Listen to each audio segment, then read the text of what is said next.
అలానే మిస్ఎస్రావు వల్లభనేని వంశీ గన్నవరం మాజీ ఎమ్మెల్యే. అతను గతంలో ఏంటి ప్రజెంట్ ఏంటి అనే దాని మీద చిన్న రివ్యూ చేసుకుంటే, పరిటాల రవి ఒక అనుచరుడిగా సామాన్యమైన అనుచరుడిగా ఉండేవాడు. ఆ తర్వాత ఒక హీరో అండదండలతోటి ఎమ్మెల్యే కాగలిగాడు తెలుగుదేశం పార్టీలో టికెట్ తీసుకొచ్చుకొని. అదే ఆయనకి life turning point. Scene cut చేస్తే జగన్మోహన్ రెడ్డి గారి పంచం చేరారు లేటెస్ట్గా 2019 ఎన్నికల తర్వాత. అక్కడ చంద్రబాబు నాయుడు గారిని, చంద్రబాబు గారి ఫ్యామిలీని దూషించడానికి మాత్రమే అతన్ని పెట్టుకున్నారు. 4 సంవత్సరాల పాటు అదే చేశారు. భువనేశ్వర్ గారు శైలాన్ని సింకించారు, నోటికి ఏదొస్తుంది మాట్లాడారు. ఇప్పుడు సీన్ కట్ చేస్తే జైల్లో ఉన్నాడు. జైలుకి పోయేటప్పుడు ఆయన కొన్ని శాపనార్థాలు పెట్టారు. ఏం పెట్టారు శాపనార్థాలు? కేసు పెట్టించినటువంటి వాళ్ళు, కేసు పెట్టినటువంటి వాళ్ళు మట్టి కొట్టుకుపోతారు అని చెప్పి శాపనార్థాలు పెట్టారు. మరి ఆ శాపనార్థాలు పెట్టినటువంటి వల్లభనేని వంశీ ఏం చేశాడు? అతను ఎమ్మెల్యేగా ఉన్న సమయంలో అంటే పిఎస్ఆర్ సీతారామన్ అని ఒక ఆయన ఆంధ్రప్రదేశ్ మాజీ నిఘా విభాగం అధిపతిగా పనిచేశాడు. ఆయన వల్లభనేని వంశీ మధ్య ఒక లేడీ విషయంలో చాలా గందరగోళం జరిగింది ఒక టైంలో. అది మీడియా ముఖం కూడా బాగా ఎలివేట్ అయింది. ఆ రోజున వల్లభనేని వంశీ తెలుగుదేశం పార్టీ ఎమ్మెల్యే. అప్పుడు ఈ పిఎస్ఆర్ ఆంజనేయుల్ని ఒక ఉమనైజర్గా చూపించేటువంటి ప్రయత్నం చేశారు. ఆ రోజు నుంచి వాళ్ళిద్దరికీ చాలా రైవాలిటీ ఏర్పడింది అనేది అటు పొలిటికల్ వర్గాల్లో ఇటు పోలీసు వర్గాల్లో వినిపిస్తూ ఉంటుంది. అయితే ఎప్పుడైతే వైఎస్ఆర్ కాంగ్రెస్ పార్టీలోకి వల్లభనేని వంశీ వచ్చారో ఆ సమయంలో ఈయన పిఎస్ఆర్ ఆంజనేయులు నిఘా అధిపతిగా ఉన్నారు. దాంతో వాళ్ళిద్దరి మధ్య మళ్ళీ బాండింగ్ ఏర్పడింది అని చెప్పి తెలుస్తుంది. సో ఇవన్నీ ఎందుకు చెప్తున్నాను, చెప్పాల్సిన అవసరం ఏంటంటే మహిళలతోటి సాన్నిహిత్యంగా ఉంటూ మహిళల్ని ఒక రకంగా తమ వైపు తిప్పుకొని ఏ విధంగా ఆర్థికంగా ఎదిగాడు అనేటువంటి కోణం నుంచి వాట్సాప్ యూనివర్సిటీలో ఒక మెసేజ్ చెక్కలు కొడుతుంది. దానికోసం నేను వెనకటి ఇష్యూస్ని చిన్న రివ్యూ చేశాను. ఇప్పుడు వాట్సాప్ యూనివర్సిటీలో తిరుగుతున్నటువంటి మనం ఆ మెసేజ్లోకి వెళ్దాం. నేను డెస్క్టాప్ మీద నోట్ ప్యాడ్లో నేను ఆ మెసేజ్ తీశాను. ఎందుకంటే వాట్సాప్ గ్రూపుల్లో అయితే ఫోన్ నెంబర్ కనపడతాయి. ఈ మెసేజ్ చేసినటువంటి వాళ్ళకి నెట్జన్లు కొంతమంది ఉంటారు కదా, సోషల్ మీడియాకి సంబంధించినటువంటి వాళ్ళు భిన్నంగా ఉంటారు, అటు ఉంటారు ఇటు ఉంటారు. సో అతన్ని ఆ మెసేజ్ పెట్టిన అతన్ని ఇబ్బంది పెట్టడం ఇష్టం లేక నోట్ ప్యాడ్ మీద నేను ఆ టెక్స్ట్ మెసేజ్ని నేను తీసాను. వాట్సాప్ యూనివర్సిటీలో తిరుగుతుంది. ఇది ఏంటి అది అనేది క్లోజప్లో నేను వినిపిస్తాను, చదివి వినిపిస్తాను. గన్నవరం మాజీ ఎమ్మెల్యే వల్లభనేని వంశీ కేసులో తవ్విన కొద్దీ ఆర్థిక మూలాలు, మహిళలతో ఆర్థిక సంబంధాలు బయటపడుతున్నాయి. ఒక హెయిర్ హోస్టెస్గా తక్కువ జీతంతో అతి తక్కువ కాలంలోనే ఒక వివాహిత మహిళ కోట్లాది రూపాయలకు ఆస్తిపరురాలుగా మారడం ప్రస్తుతం వంశీ కేసులో కీలకంగా మారింది. విచిత్రమైనటువంటి ట్విస్ట్ అన్నమాట ఇది. అక్రమ సొమ్ముతో వాహనాలు, విలాసం, ఎంత భవనాలలో రాజభోగం అనిపిస్తున్న ఇంతకీ ఎవరు వివాహిత ఎయిర్ హోస్టెస్ అంట. హనుమాన్ జంక్షన్లో కోట్లకు పడగలెత్తిన ఆ మహిళ ఎవరు? ఇటువంటి ఆసక్తికరమైనటువంటి విషయాలు నేను చెప్తాను అని అంటూ ఆ వాట్సాప్ యూనివర్సిటీలో మెసేజ్ పెట్టారు. సో ఇక్కడ మనం చూస్తే గన్నవరం మాజీ ఎమ్మెల్యే వంశీ కేసులో ఒక వివాహిత ఎయిర్ హోస్టెస్తో ఉన్న ఆర్థిక లావాదేవీలు, కోట్లాది విలువైన ఆస్తులు పోలీసు దర్యాప్తులో కీలకంగా మారాయి.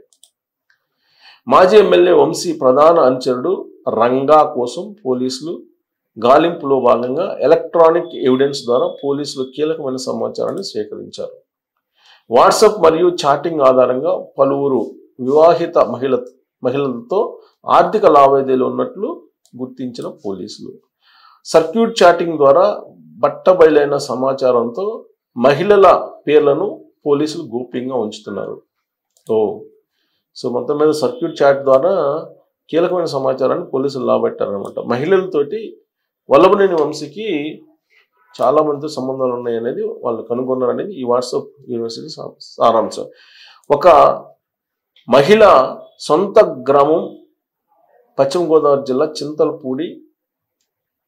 చింతలపూడి గన్నవరం మండలానికి చెందిన ఒక వ్యక్తిని వివాహం చేసుకొని ప్రస్తుతం హైదరాబాద్లో ఉన్నట్లుగా కీలక ఆధారాలను పోలీసులు సేకరించారు. ఒక వ్యక్తిని వివాహం చేసుకుని ప్రస్తుతం హైదరాబాద్లో ఉంటుందంట ఆవిడ. ఈవిడ స్వగ్రామం వచ్చేసి పశ్చిమ గోదావరి జిల్లా చింతలపూడి. వివాహిత మహిళ ప్రస్తుతం ఎయిర్ హోస్టెస్గా పనిచేస్తున్నట్టు సమాచారం. సర్క్యూట్ చాటింగ్ ద్వారా వల్లభనేని వంశీకి, రంగాకి, మహిళకి మధ్యన కోట్లాది రూపాయల ఆర్థిక లావాదేవీలు ఉన్నట్లుగా పోలీసులు గుర్తించారు. ఇది ఇంపార్టెంట్ పాయింట్.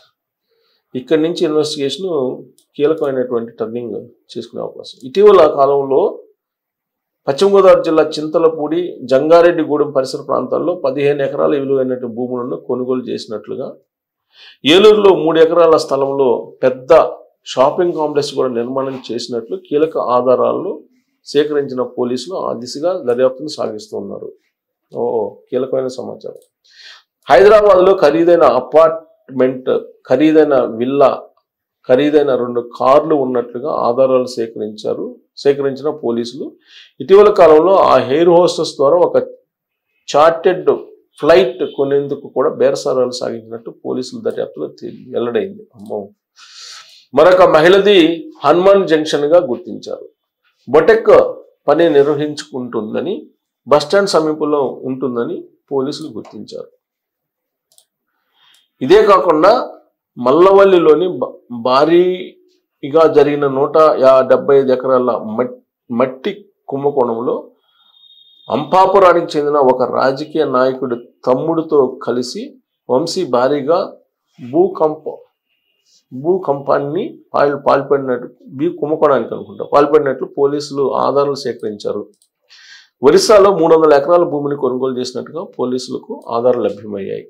మాజీ ఎమ్మెల్యే వల్లభనేని వంశీకి వ్యవహారాల్లో అత్యంత కీలకంగా వ్యవహరించే రంగా దొరికితే వంశీకి సంబంధించిన మరిన్ని ఆర్థిక లావాదేవీలు బహిర్గతం అవుతాయని పోలీసులు భావిస్తున్నారు. సో ఇది పోలీసులు కీలక సమాచారం రాబట్టారు అనేది మరి ఊహాజనితమైనటువంటి వాట్సాప్ యూనివర్సిటీ మెసేజ్నా, లేదంటే దీంట్లో మనం నమ్మదగినటువంటి అంశాలు ఉన్నాయని అంటే బహుశా నేను అనుకుంటాం మహిళలకు సంబంధించిన కొన్ని విషయాల్ని ఈ వాట్సాప్ యూనివర్సిటీలో పోస్ట్ చేశారు. అది కొంత వరకు పరిగణలో తీసుకోవచ్చు పోలీసులు నిర్ధారించేంత వరకు కూడా. తర్వాత ఎయిర్ హోస్టెస్ ఎవరు అనేది హైదరాబాద్లో ఉంటారు, వాళ్ళకి సంబంధించినటువంటి పూర్తి వివరాలు కూడా ఈ వాట్సాప్ యూనివర్సిటీలు ఇచ్చారు. ఆయనకు సంబంధించిన ఆస్తుల వివరాలు కూడా ఇచ్చారు. అయితే ఇక్కడ పెద్ద రహస్యం ఏంటంటే రంగా అతను ఏదో అనుచరుడు, అతని దగ్గర మొత్తం గుట్టు ఉందని అంటున్నారు. మరి ఆ రంగా కోసం పోలీసులు వెతుకుతున్నారంటున్నారు. అతను కనుక దొరికితే ఈ మహిళలకు సంబంధించినటువంటి రిలేషన్స్, వాళ్ళను ఉపయోగించుకుని ఏ విధంగా ఈ బినామీ ఆస్తులు కూడబెట్టాడు, ఇవన్నీ కూడా బయటకు వస్తాయని చెప్పి ఈ వాట్సాప్ యూనివర్సిటీలో ఉండేటువంటి సారాంశం.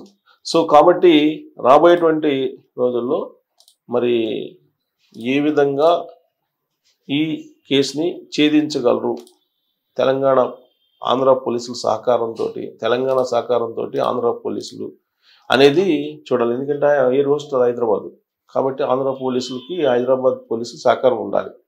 సో వాళ్ళ సహకారంతో ఏ విధంగా దీన్ని ఛేదించగలరు, ఆ ఎయిర్ హోస్టెస్ ఎవరు, ఆ పశ్చిమ గోదావరి జిల్లా మహిళ ఎవరు, మరి అక్కడ కొనుగోలు భూములు వెనక్కి ఎవరున్నారు, వీటన్నిటికీ మీరు ట్రోల్ చేయొచ్చు మీ దగ్గర అదనపు సమాచారం ఉంటే. నా దగ్గర ఉన్నటువంటి సమాచారం వాట్సాప్ యూనివర్సిటీ దగ్గర వచ్చింది కాబట్టి మీకు షేర్ చేస్తున్నాను.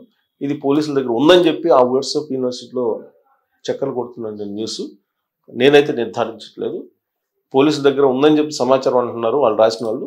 కాబట్టి మీరు దీనికి సంబంధించిన నిర్ధారణ అంశాలు ఏమైనా ఉంటే మీరు ట్రోల్స్ రూపంలో ఈ వీడియో కింద తెలియజేయచ్చు. Thank you very much.